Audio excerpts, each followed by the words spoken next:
His small voice echoed in the stone chapel, speaking words no child should know. Clemens Romanus, 88 to 99 AD, buried on Vatican Hill after being martyred by anchoring to his neck. The nuns exchanged terrified glances as the boy continued reciting, his eyes fixed on something none of them could see. You won't believe what happened next. Watch until the end. Salem, Massachusetts, October 1918. My name is Michael Clarke, and I was 36 years old when Sister Agnes's letter reached me at Boston College, where I taught religious history. The Spanish flu pandemic was reaching its deadly peak, and the worn envelope sat unopened on my desk for nearly a week, while I recovered from a mild case of the illness myself. When I finally broke the seal, the careful handwriting inside transported me back 20 years to my childhood in Salem, where the Sisters of Mercy had run the St. Catherine's Home for Children. Sister Agnes had been ancient even then, her spine curved like a question mark, but her mind remained sharp as winter. Professor Clarke, she wrote, I pray this letter finds you well. A situation has arisen at St. Catherine's that requires your particular expertise. We have a boy, Elijah Sullivan, 10 years old and orphan since infancy, who has begun to speak of things he cannot possibly know. Specifically, he recites, with perfect accuracy, the names, dates, and obscure details of papal history dating back to St. Peter himself. His knowledge extends beyond any published texts, including facts only found in Vatican archives. The diocesan authorities are disturbed by this development. Bishop Fleming has taken a personal interest. I fear for the boy's well-being. Please come at your earliest convenience. The letter trembled in my hand. I had nearly entered the priesthood before my faith wavered during seminary, turning instead to academia, but my fascination with church history had never diminished, nor had my respect for Sister Agnes, who had practically raised me after my parents' death. If she was concerned enough to contact me after all these years, the situation must be extraordinary indeed. I arrived in Salem 3 days later, the town of my youth, now transformed by autumn colors. St. Catherine's stood on a hill overlooking the harbor, its gray stone walls unchanged since my childhood. Sister Agnes met me at the entrance, her face more deeply lined than I remembered, but her blue eyes still alert and discerning. Michael, she said, taking my hands in her papery ones. Thank you for coming so quickly. Your letter was intriguing, I replied, following her through familiar corridors that smelled of beeswax and incense. Tell me more about this boy. She glanced around before responding, lowering her voice though no one was near. Elijah came to us as an infant. His mother died in childbirth. His father was unknown, a quiet child, intelligent but unremarkable until 3 weeks ago. She paused before a heavy wooden door. After Sunday Mass, he began speaking in Latin, perfect ecclesiastical Latin, which he had never studied. When Sister Martha asked what he was saying, he switched to English and began reciting the names and tenures of popes, including details that, she hesitated, details that are not common knowledge, even among scholars. What kind of details? Personal facts, secret correspondences, information about their deaths that contradicts official accounts. She crossed herself quickly. Bishop Fleming was visiting that day. He heard the boy and became agitated. He's ordered Elijah kept apart from the other children, while the diocese determines an appropriate response. They've isolated him, I asked, disturbed by the implication. For observation, Sister Agnes said carefully. The bishop has concerns about the source of the boy's knowledge. Some believe it divine inspiration, others fear alternative influences.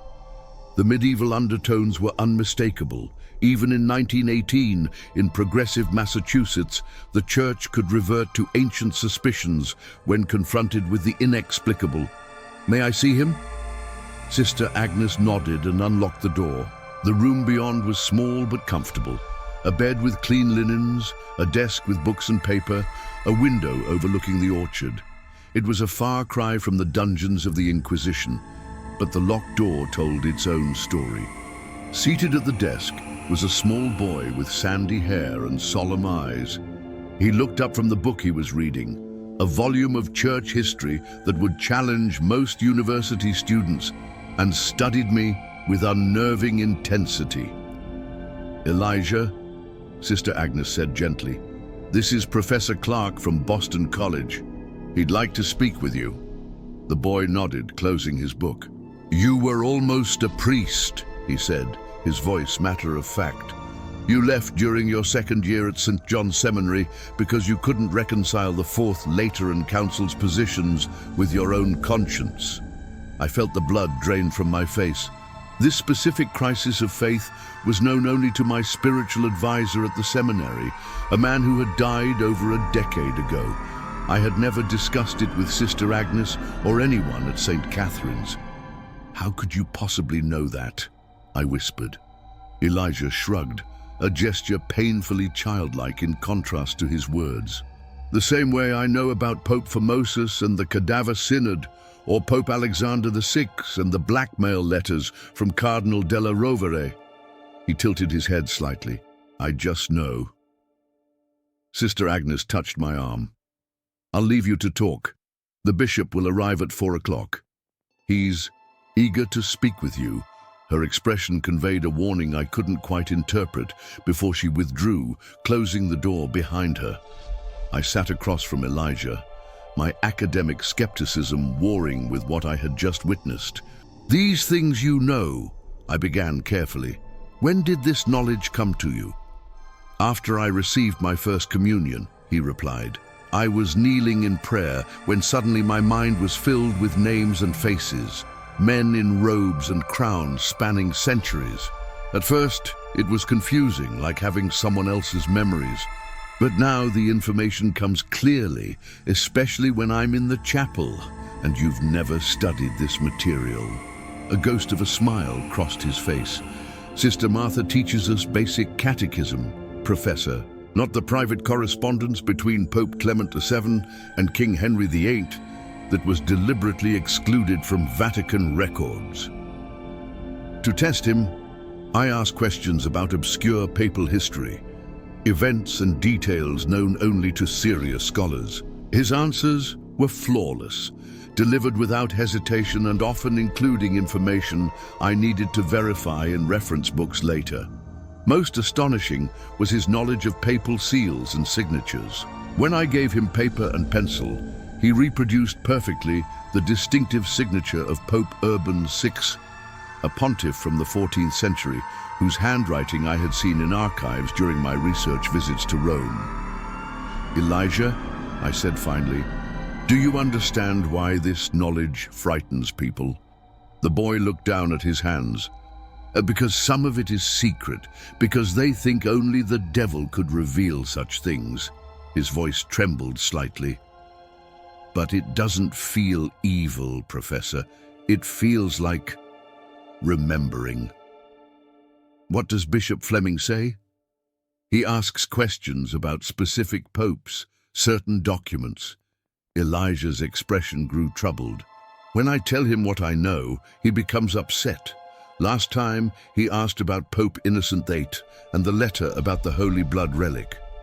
After I told him the contents, he said I needed to be kept away from the other children until they determine what's happening to me."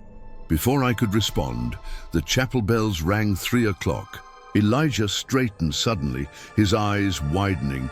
"He's coming earlier than planned," the boy whispered.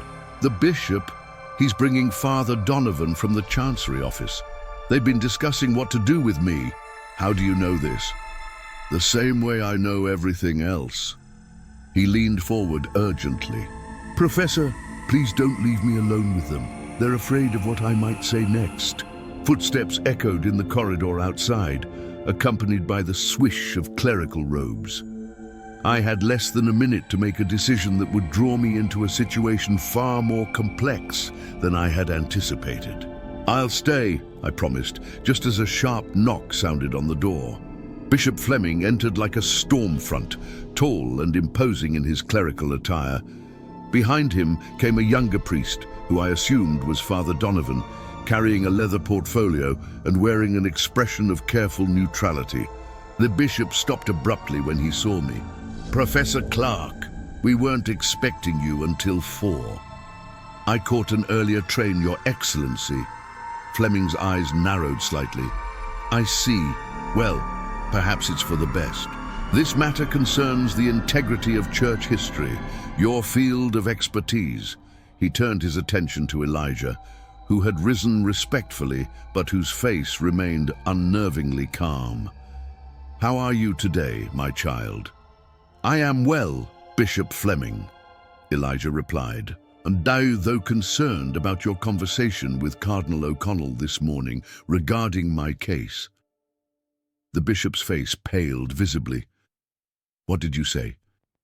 "Your telephone call to Boston at 7:35 this morning," Elijah continued in the same steady voice. "You discussed sending me to the Trappist monastery in Spencer for extended isolation and observation." Father Donovan dropped his portfolio, papers spilling across the floor. The bishop took a step backward, making the sign of the cross almost involuntarily.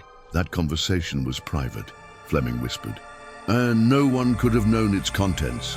"Yet he does," I said quietly, "just as he knows about papal history never taught to him.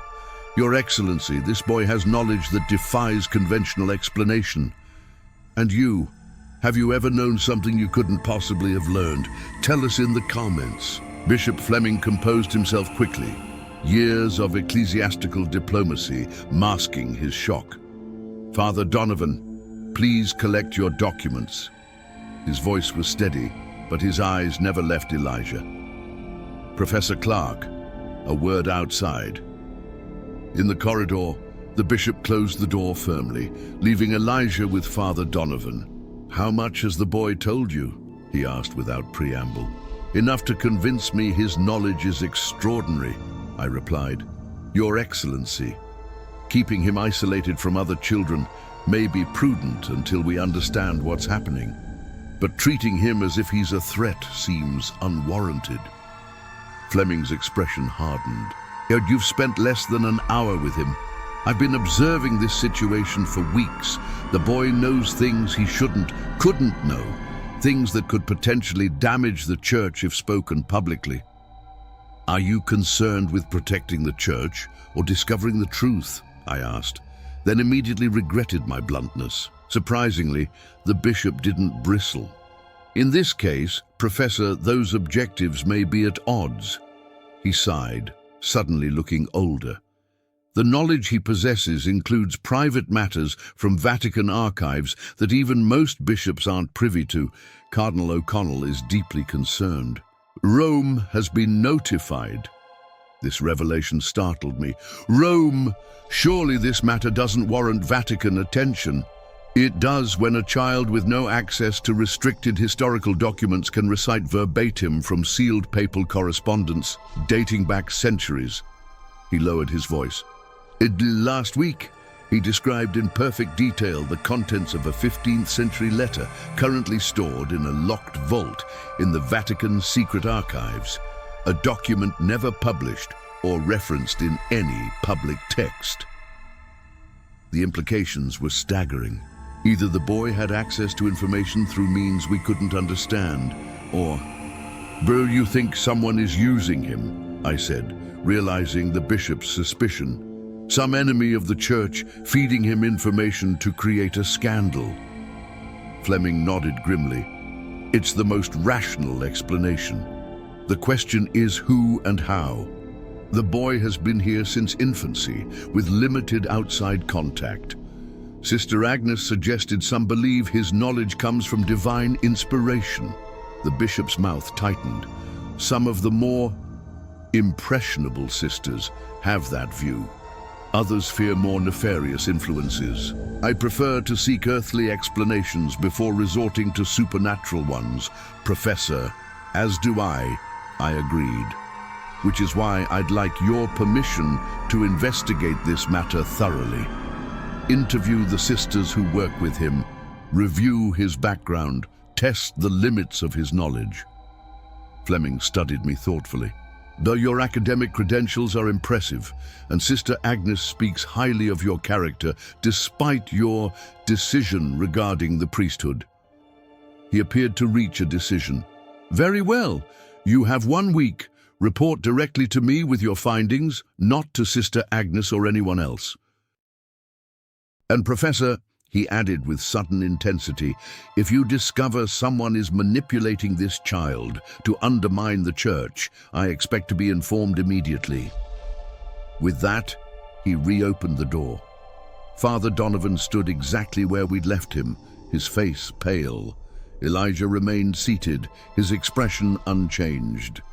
Father Donovan and I have other matters to attend to, the bishop announced.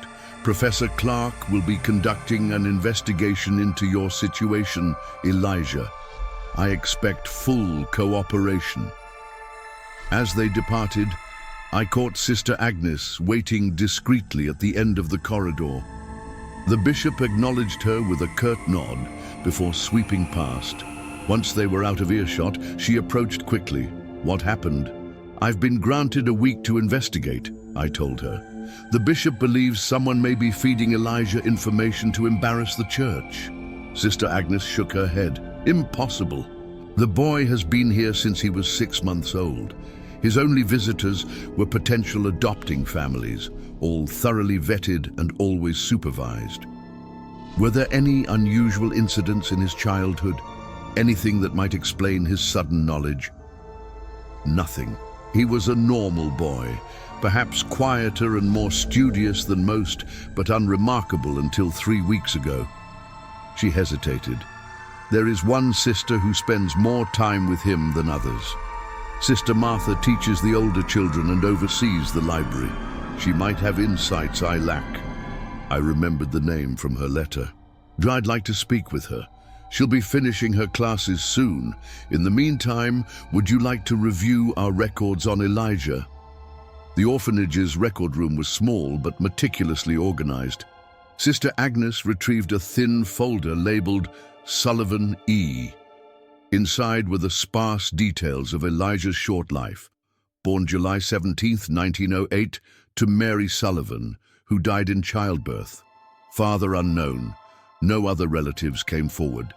Baptized at St. Catherine's. Normal developmental milestones.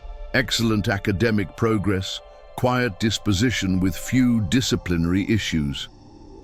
His mother. Do we know anything more about her? I asked. Very little. She was new to Salem, unmarried, and kept to herself. The doctor who attended her birth brought the infant here after she passed. He said only that she had requested her son be raised in the Catholic faith. No personal effects. Letters, family Bible. Sister Agnes shook her head. Nothing except this. She reached into the folder and withdrew a small, tarnished silver medallion on a broken chain.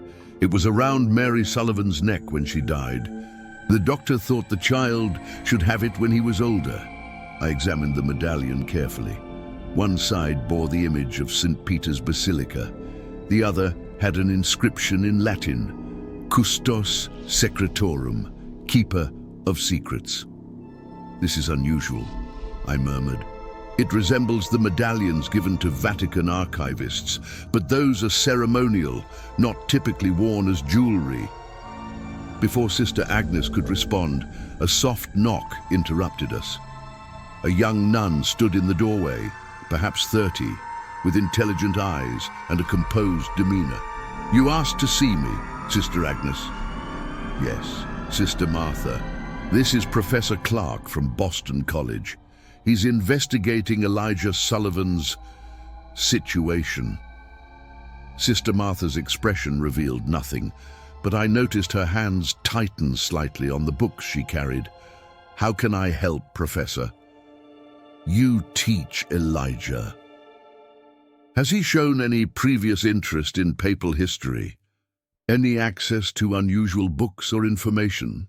Elijah has always been an avid reader, but his interests were typical: adventure stories, natural sciences, basic history. She placed her books on a nearby shelf. Our library is modest, with nothing containing the sort of detailed Vatican knowledge he now possesses. When did you first notice the change in him? After First Communion, as he claims. I was in the chapel when it happened. Her voice softened at the memory. He was kneeling in prayer when suddenly he went very still. When he rose, there was something different in his eyes, a depth that hadn't been there before. Later that day, during history lessons, he corrected my simplified explanation of the Great Schism with details I'd never encountered in any textbook. You don't think he's being manipulated? A flash of something, indignation perhaps, crossed her features. Elijah is many things, Professor, but easily manipulated is not one of them. Besides, who would orchestrate such an elaborate deception using an orphan child in Salem, and to what end? Her logic was sound. The conspiracy the bishop feared seemed increasingly implausible. Do you have your own theory, Sister Martha? She glanced at Sister Agnes, who nodded encouragingly. I believe Elijah is experiencing something like ancestral memory, she said carefully. Cases exist in scientific literature where individuals somehow access knowledge they couldn't possibly have learned. Dr. Carl Jung calls it the collective unconscious. Perhaps Elijah has a particularly strong connection to this shared reservoir of human experience. I was surprised by her familiarity with Jung's theories, not typical reading for a nun in 1918. That's a rather progressive view. Truth often requires progressive thinking, Professor. Her gaze was direct, challenging, especially when conventional explanations fail. Our conversation was interrupted by the dinner bell. Sister Agnes stood. You must be tired from your journey. We've prepared a room for you in the caretaker's cottage. Sister Martha will show you there after you've dined with us. Meals at St. Catherine's were served in a large refectory, sisters at one table, children at others. I noticed Elijah's absence immediately. He eats in his room now, Sister Martha explained quietly as she guided me to the faculty table. Bishop's orders. Throughout dinner, I observed the orphanage's rhythms. The children were well behaved but natural, laughing, whispering, being gently corrected by the sisters. It was a far more nurturing environment than outsiders might expect, much as I remembered from my own childhood here. Afterward, Sister Martha led me across the grounds to a small stone cottage near the orchard. This was once the groundskeeper's home, she explained, unlocking the door. Now we use it for visitors or retreats. The interior was simple but comfortable. A sitting room with a desk, a small bedroom, and basic amenities. A stack of books on papal history sat on the desk, alongside writing materials and an oil lamp. Sister Agnes thought you might need these for your research, Martha said, lighting the lamp against the gathering darkness. Is there anything else you require? Just one thing, I said. Your honest assessment. Do you believe Elijah poses any danger to himself or others? She considered the question seriously. No, his knowledge disturbs certain authorities, but Elijah himself remains a kind, thoughtful boy. What's happening to him is extraordinary, not dangerous. She paused at the door. Unless, of course, fear drives people to make it dangerous. The warning in her words was clear. Left alone, I reviewed my notes until well past midnight, piecing together what I knew. An orphan boy with no access to specialized historical texts was somehow reciting obscure Vatican knowledge. His mother had possessed a medallion associated with Vatican archivists, and his abilities had manifested immediately after his First Communion, suggesting a potential spiritual component. None of it formed a coherent picture. I was about to retire when a soft knock startled me. Opening the door, I found Sister Agnes, her face grave in the lamplight. I apologize for the late hour, she whispered, but something has happened.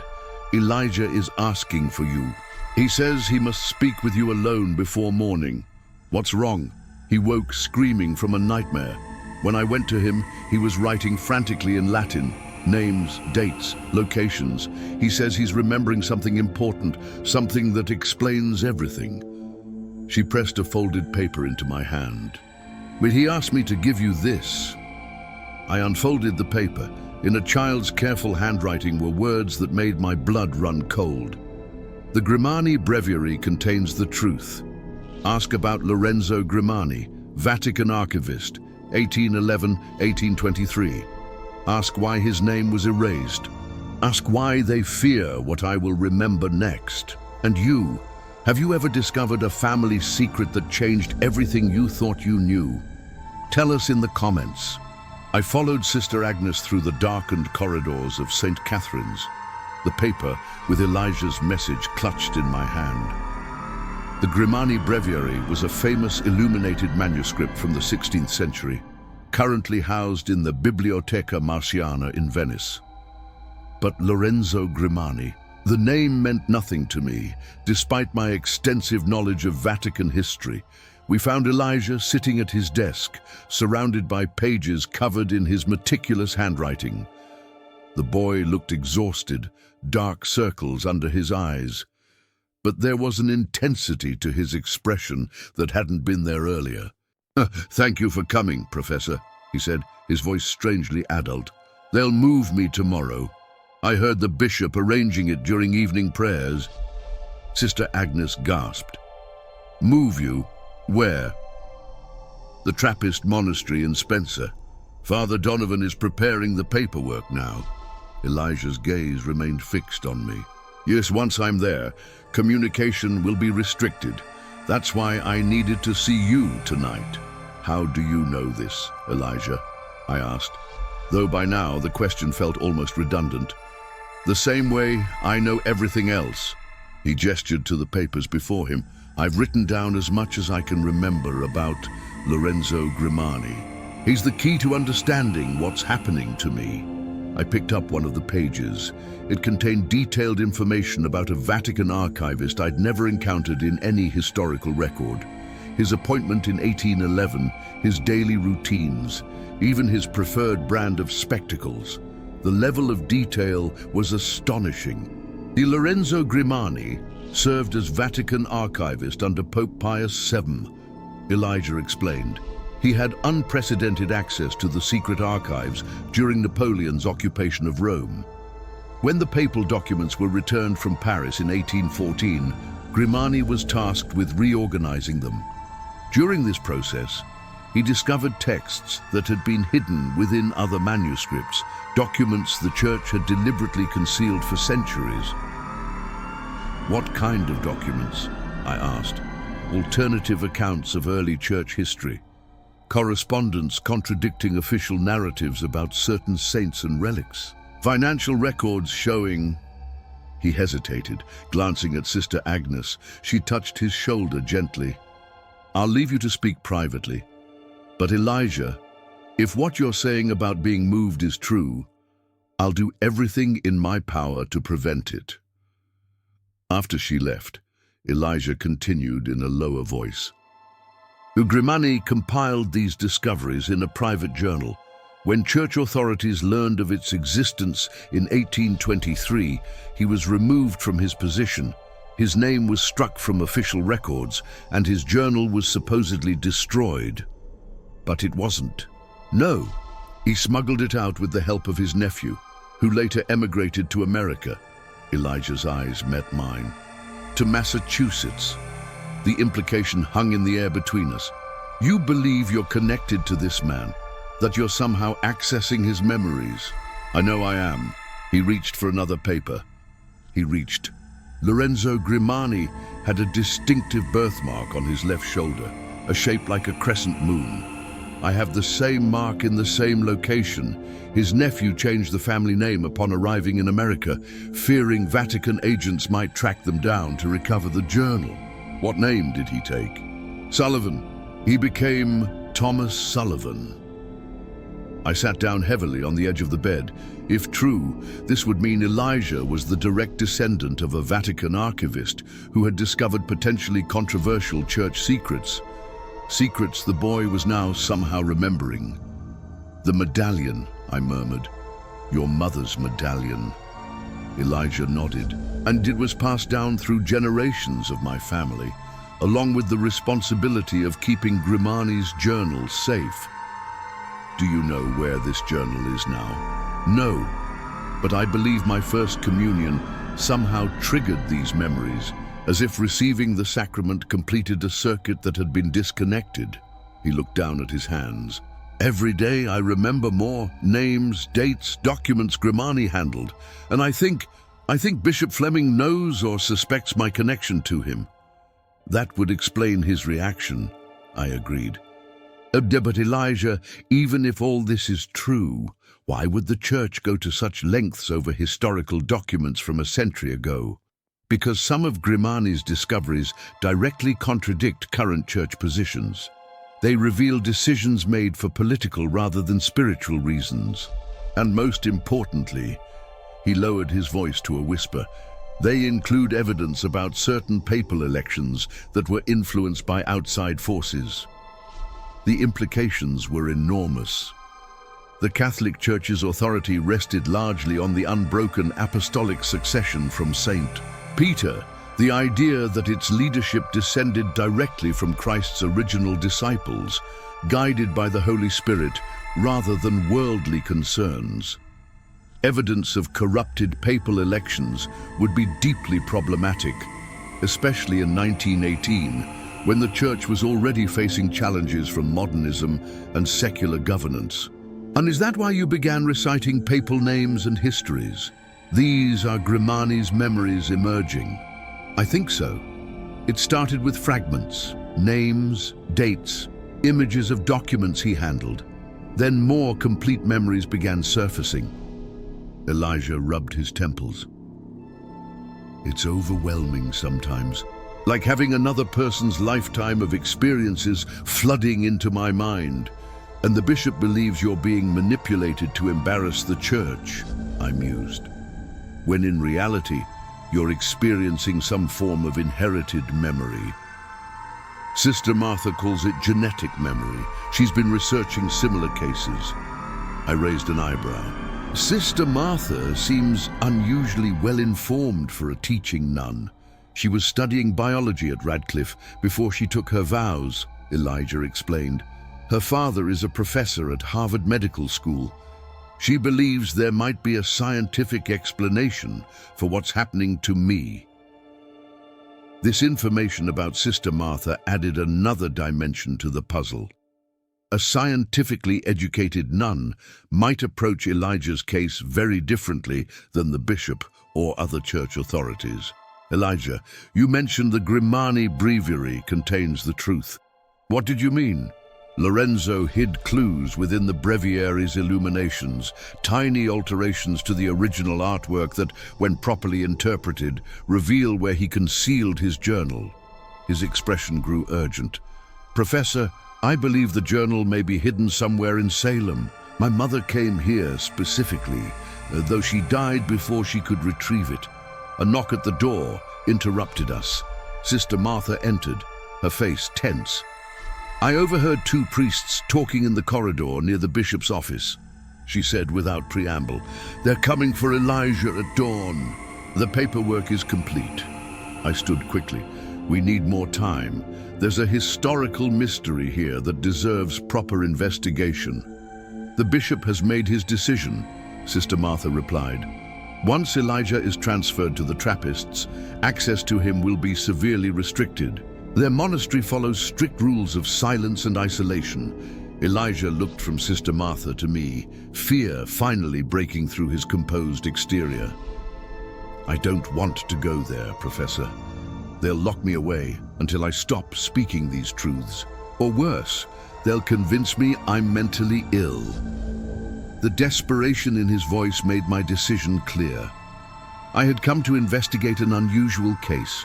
Now, I found myself compelled to protect a child whose only offense was remembering things powerful people wanted forgotten. "Sister Martha, if I could get Elijah away from St. Catherine's tonight, could you help?" She didn't hesitate. My brother has a summer cottage in Rockport. It's empty this time of year. No one would think to look for him there." "That's harboring a minor without authorization," I warned. You could lose your position, face legal consequences. And if we do nothing, the church will silence a child to protect its secrets." Her jaw set with determination. "I took vows to serve truth and compassion, Professor. Sometimes institutional loyalty must yield to higher principles." I turned to Elijah. "Pack only what you absolutely need. We'll leave within the hour." As Sister Martha slipped out to make arrangements, Elijah gathered his papers with methodical care. "There's one more thing you should know, Professor," he said quietly. "Lorenzo Grimani wasn't just an archivist who discovered controversial documents. He was part of a group within the Vatican called the Custodes Secretorum, the keepers of secrets, like the inscription on your mother's medallion." He nodded. "They were archivists, scholars, and clerics who believed the Church's true history should be preserved, even parts the hierarchy wanted erased.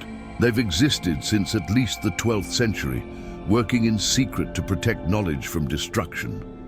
You're suggesting an organized group has preserved hidden church history for centuries?" "Yes, and I believe my mother came to Salem to retrieve Grimani's journal and return it to their safekeeping."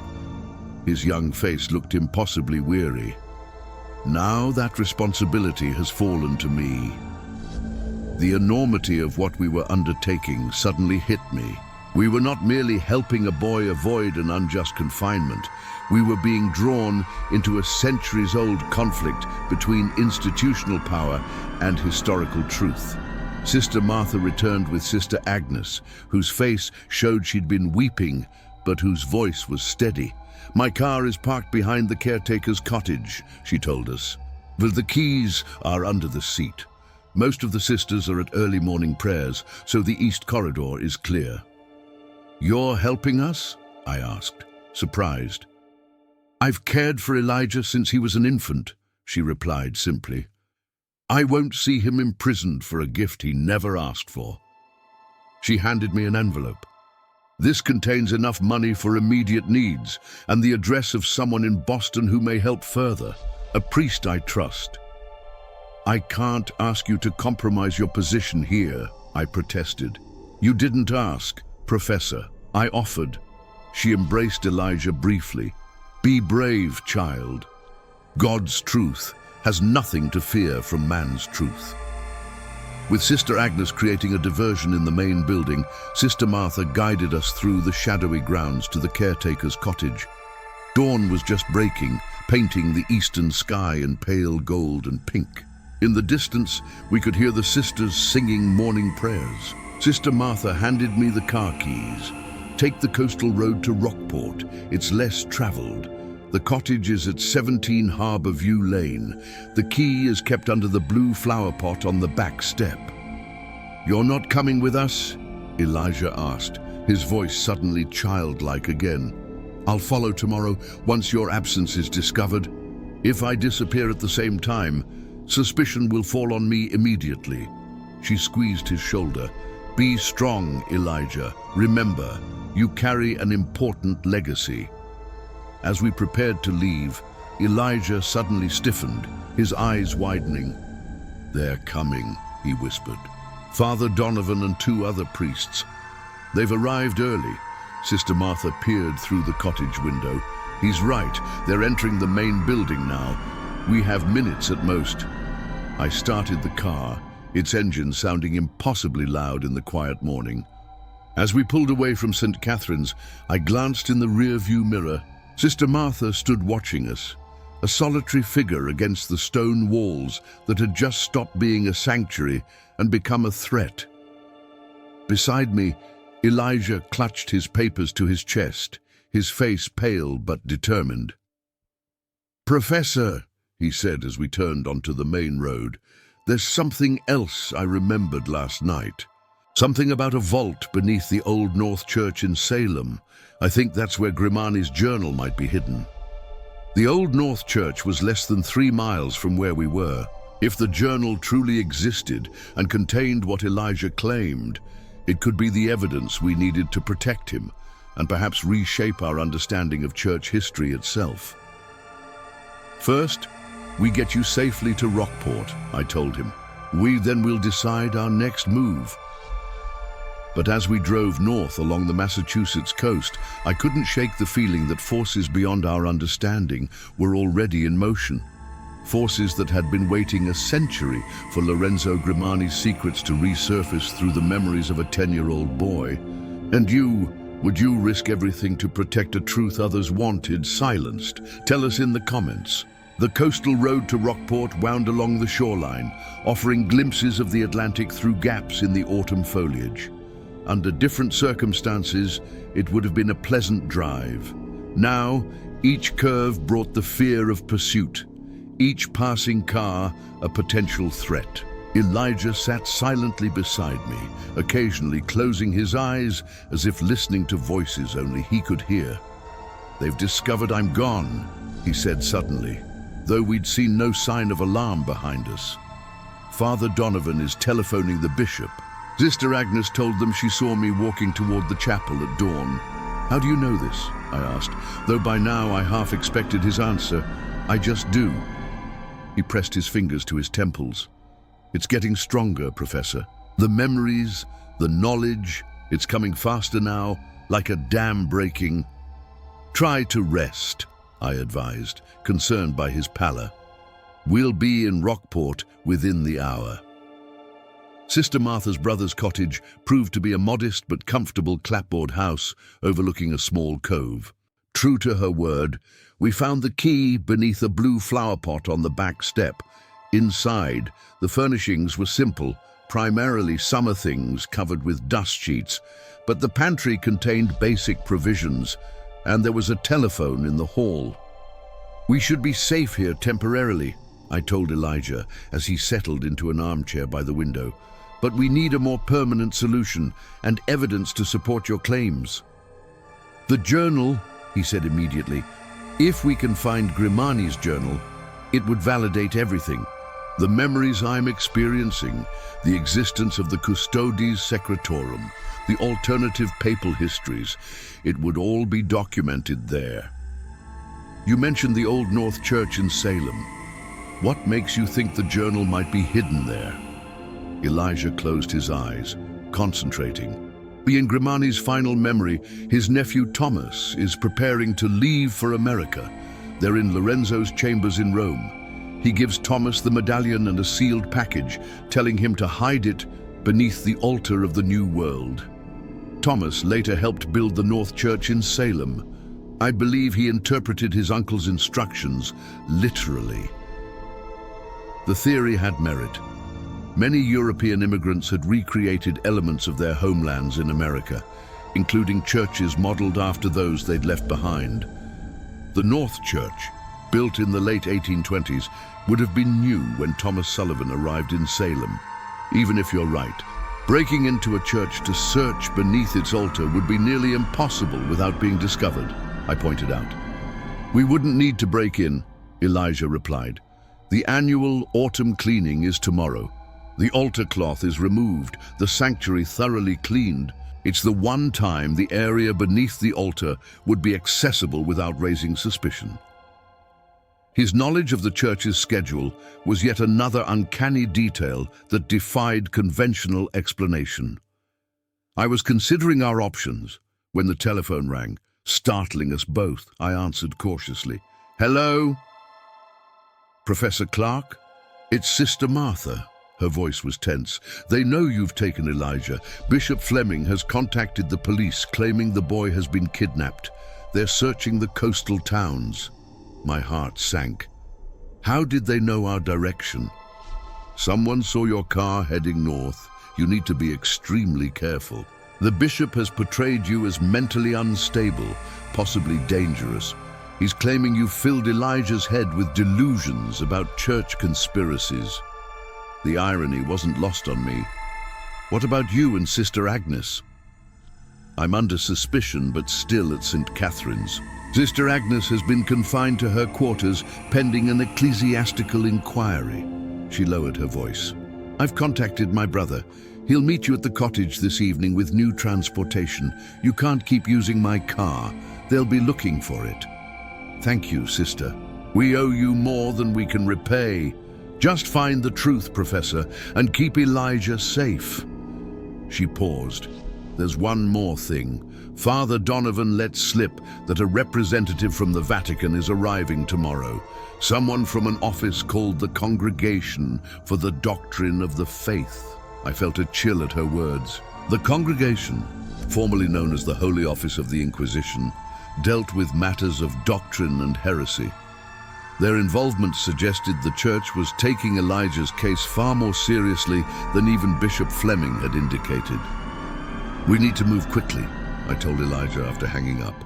"If we're going to search the North Church, it has to be tomorrow during the cleaning, as you suggested. After that, we'll need to leave Massachusetts entirely." Elijah nodded solemnly. "I understand." He hesitated before adding, "Professor, there's something else I remembered while you were on the telephone, about why they fear me so much." "Go on." Grimani discovered evidence about the papal conclave of 1799 to 1800, when Pius VII was elected. According to official history, he was chosen through divine guidance after the church had been weakened by Napoleon's Italian campaigns. Elijah's voice dropped to nearly a whisper. But Grimani found correspondence proving the conclave was manipulated by political powers who needed a pope who would negotiate with Napoleon. The Holy Spirit didn't guide that election. Austrian diplomats and French spies did. The revelation was explosive. Catholic doctrine held that papal elections were divinely guided. Evidence of political manipulation would undermine a fundamental church teaching. "If this is true," I said slowly, "it would explain the extreme reaction to your knowledge. You're not just remembering embarrassing historical footnotes, you're remembering evidence that challenges the very legitimacy of papal authority." "And not just one election," Elijah added. Grimani found evidence of similar interventions dating back centuries. The journal documents all of it. The weight of this knowledge settled between us. What had begun as an unusual case of a child with inexplicable historical knowledge had evolved into something with profound implications for one of the world's oldest institutions. Sister Martha's brother arrived at dusk, a practical, taciturn man who asked few questions, but provided us with his delivery truck and directions to a back entrance to the North Church grounds that would allow us to approach unseen during the cleaning activities. We spent the night planning our approach. Elijah drew detailed floor plans of the church's interior from Grimani's memories, marking the exact location where he believed the journal would be hidden. I was continually astonished by the precision of his knowledge, down to the dimensions of the stone blocks forming the altar base. At dawn, we set out for Salem in the delivery truck, arriving as the church cleaning was beginning. Volunteers and parishioners moved busily through the building, carrying linens and polishing materials. As Elijah had predicted, the altar had been stripped of its cloth and ornaments for annual cleaning. "To wait for the noon meal break," Elijah whispered, as we lingered near the back of the sanctuary, pretending to be cleaning the pews. "Everyone gathers in the parish hall for lunch. We'll have at least 20 minutes." The morning passed with excruciating slowness. Several times, I feared we'd been recognized, but the busy volunteers paid little attention to two more helpers in a crowd of many. At precisely noon, a bell rang, and people began filing toward the parish hall. "Now," I murmured to Elijah, once the sanctuary emptied. We moved quickly to the altar, a massive stone structure on a raised platform. Elijah directed me to the right front corner, where a particular stone in the base had a barely perceptible seam around its edges. "It's a false block," he explained. "Ooh, Thomas designed it to appear solid, but it can be removed if you know how." He pressed specific points on the stone surface in a pattern that his hands seemed to know instinctively. With a faint scraping sound, the stone loosened. Together, we eased it out, revealing a cavity behind it. Inside was an oilskin-wrapped package, about the size of a large book, covered in a century of dust. My hands trembled as I carefully extracted it. "Is this Grimani's journal?" Elijah confirmed, his eyes wide with recognition, "and something else with it." Beneath the wrapped journal lay a smaller package and a sealed letter yellowed with age. The letter was addressed simply, "To the one who remembers." A noise from the church entrance startled us. Voices approached, the cleaning volunteers returning earlier than expected. Hastily, I tucked the packages inside my jacket and we replaced the stone block, pressing it back into position just as the first parishioners re-entered the sanctuary. We slipped out a side door and made our way back to the delivery truck without incident. Only when we were safely on the road did I allow myself to breathe normally again. "We should examine these somewhere private," I said, conscious of the precious cargo inside my jacket. "Your connection to Grimani suggests the letter may be specifically intended for you." "The cottage would be too risky now," Elijah said thoughtfully. Sister Agnes mentioned a priest in Boston who might help us. Do you still have his address?" I nodded. "Father Daniel Sullivan at St. Mary's in North End. The name Sullivan, do you think—" "It can't be coincidence," Elijah agreed. "He must be family." We drove to Boston, navigating the increasingly busy streets until we reached the modest church in the Italian neighborhood of North End. Father Sullivan was a white-haired man in his 60s with kind eyes and a scholarly demeanor. When I introduced ourselves and explained the situation, his expression grew grave. "I've been expecting you," he said, surprising us both. "Agnes telephoned yesterday. Come, my quarters are behind the church." In the privacy of his small apartment, we finally unwrapped our discoveries. Grimani's journal was bound in faded leather, its pages covered in meticulous handwriting.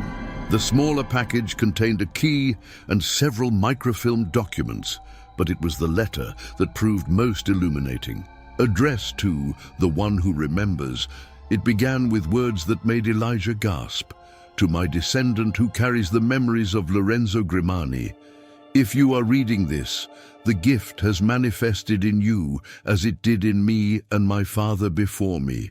Our family has carried not only Grimani's blood, but also his memories through generations, though the gift often skips several generations before reappearing." Father Sullivan watched Elijah's reaction with quiet understanding. "The custodes secretorum have long believed in this phenomenon, the transmission of memory through bloodlines. They call it anamnesis ancestralis, ancestral remembering. It's extraordinarily rare, but documented within certain families connected to the Vatican archives." "You're one of them," I realized. "A custodes secretorum." He nodded. "As was Sister Agnes in her younger years. We've watched over Elijah since his mother died, waiting to see if he carried the gift. When Agnes wrote that he'd begun reciting papal histories, I knew the time had come." "Then why didn't you intervene sooner?" I asked.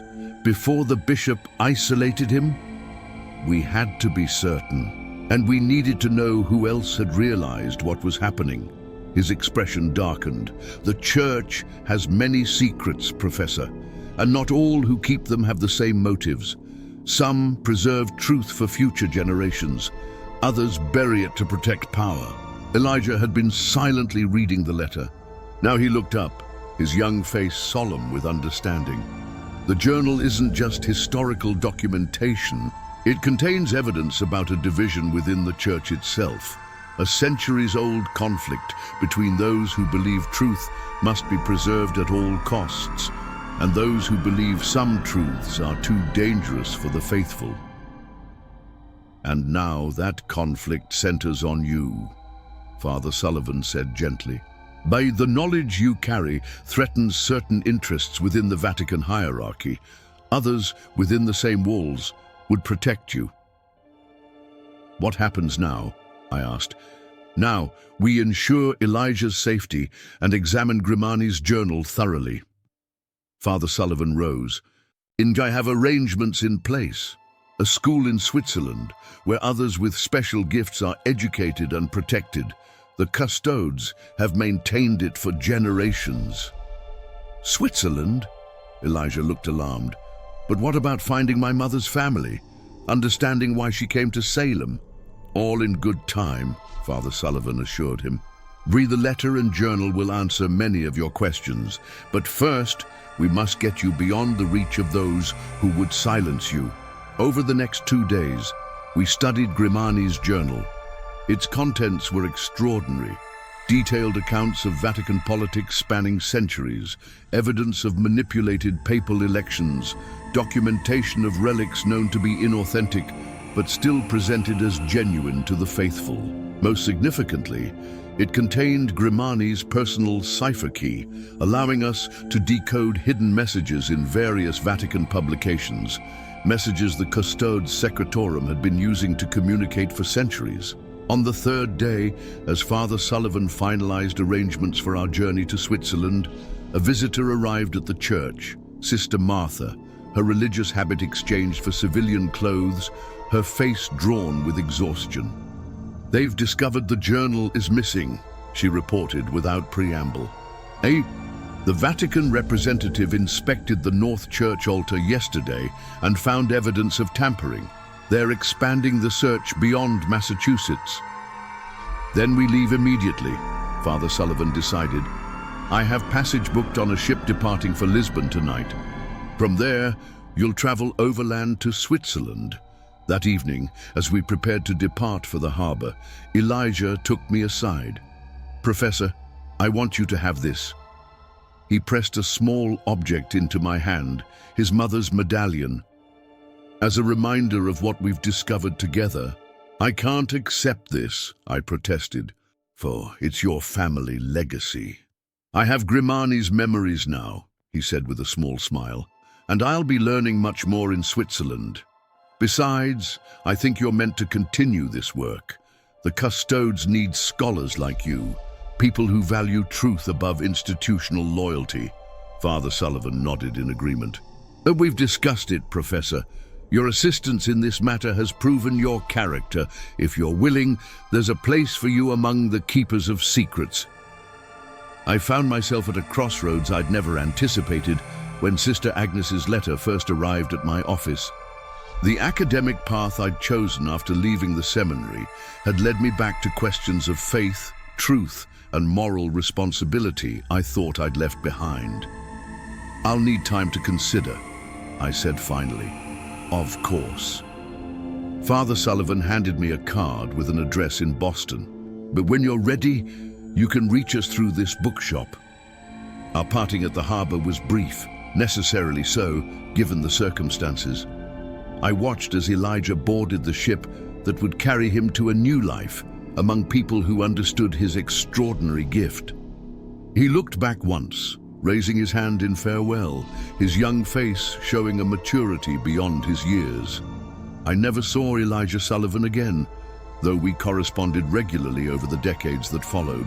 He grew to become a respected scholar within the Custodes Secretorum, eventually taking a position at the Vatican itself, hiding in plain sight, as he once wrote to me, among those who once feared me most.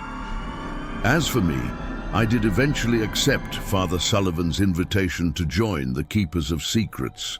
My academic career provided the perfect cover for researching and preserving historical truths others would have preferred remained buried.